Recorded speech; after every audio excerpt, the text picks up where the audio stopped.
Pemirsa, melalui situs resmi sehatnegeriku.kemkes.go.id pada 19 Oktober 2022 lalu, Kementerian Kesehatan Republik Indonesia mengumumkan akan menghentikan sementara peredaran obat bebas dan atau bebas terbatas dalam bentuk cair atau sirup. Hal ini dilakukan sebagai bagian dari investigasi kasus gangguan ginjal akut progresif atipikal atau AKI pada anak.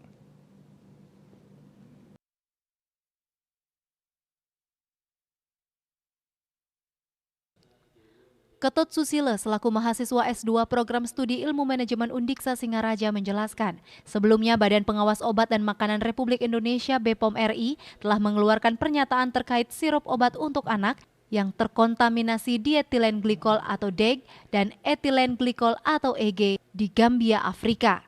Kementerian Kesehatan juga menginstruksikan kepada tenaga kesehatan agar tidak meresepkan obat sirup kepada pasien serta kepada seluruh apotek yang beroperasi di Indonesia agar tidak menjual obat sirup.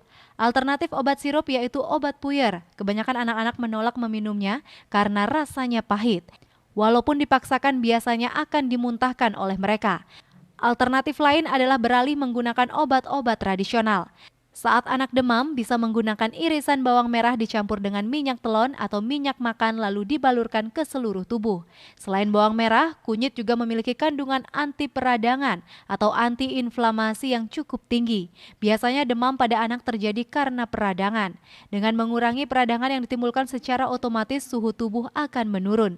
Sementara untuk meningkatkan daya tahan tubuh, bisa menggunakan jeruk lemon dan madu. Untuk mengatasi batuk, bisa menggunakan kencur yang diperas dan ditambahkan madu atau jeruk nipis ditambah madu.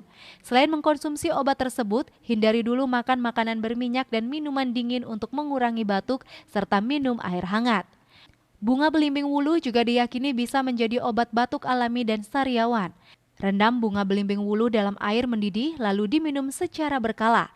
Ini ampuh dalam mengobati batuk dan sebagai obat batuk alami untuk anak.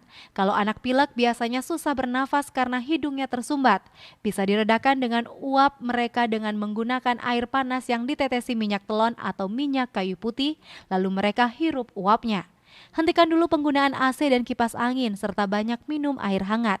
Ketika anak diare, yang harus dilakukan adalah memberi minuman sebanyak-banyaknya untuk menggantikan cairan yang keluar agar mereka tidak dehidrasi. Bisa juga memberikan oralit atau campuran air gula dan garam.